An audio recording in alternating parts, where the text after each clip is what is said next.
des hauts sentiers du mont Aorai est descendu un signe des esprits, créer un bataillon du Pacifique.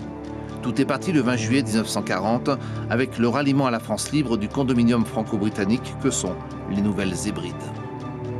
De Sydney à Papeete, en passant par Nouméa, on veut la même victoire. De Gaulle, qui est un maître de la communication, va exagérer l'importance de ce ralliement et il fait savoir aux Anglais, à Lord Lyod, le ministre des colonies anglais, il fait savoir qu'il s'est produit un événement extraordinaire, le ralliement des Nouvelles Hébrides à la France libre. Henri Soto, premier gouverneur de l'Empire colonial français à rallier la France libre, se rend à Nouméa. Après les établissements français d'Océanie, la Nouvelle-Calédonie, malgré quelques remous, se rallie aussi. On hisse le drapeau bleu-blanc-rouge marqué de la croix de Lorraine. Les troupes vont suivre. En Nouvelle-Calédonie, de nombreux broussards composeront le futur corps expéditionnaire, mais aussi des néo-hébridais.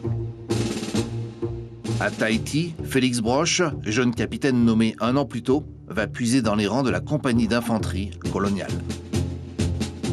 Comme tous les officiers d'infanterie coloniale de l'époque, d'avant-guerre, c'est non seulement un chef militaire, un instructeur, mais c'est aussi un animateur social. C'est une sorte, je dirais pas de fédérateur, mais une sorte de médiateur, d'animateur de la vie sociale et militaire de ces hommes. Alors, les Polynésiens qui s'engagent au bataillon du Pacifique, ce sont surtout des gens qui viennent des classes populaires, donc des chauffeurs, des employés, des marins, et qui viennent s'engager spontanément à l'appel du commandant Broche. Donc, la plupart faisaient déjà partie de la compagnie qu'ils commandaient, ils ont fait leur service militaire, ils ont été démobilisés en 1940.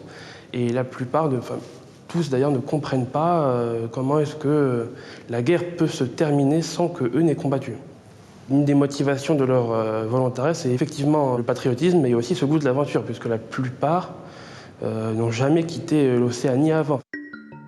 Témoin encore vivant de cette épopée, Harry Wong Kim n'a que 16 ans lorsqu'il s'engage sous le nom de Te Au Paere. J'avais pris le nom de Tétou, de mon frère. Nous partons à la guerre. C'était en 40-41 avec des Tahitiens, 300 à peu près, et des Calédoniens. On était fous. Félix Broche réussit à fédérer derrière lui Tahitiens et Calédoniens en 4 compagnies. Le 3 mai, le gouverneur Soto lui remet un fanion à la croix de Lorraine, brodé par une habitante de Nouméa. Ce fanion suivra le bataillon jusqu'à la fin de la guerre.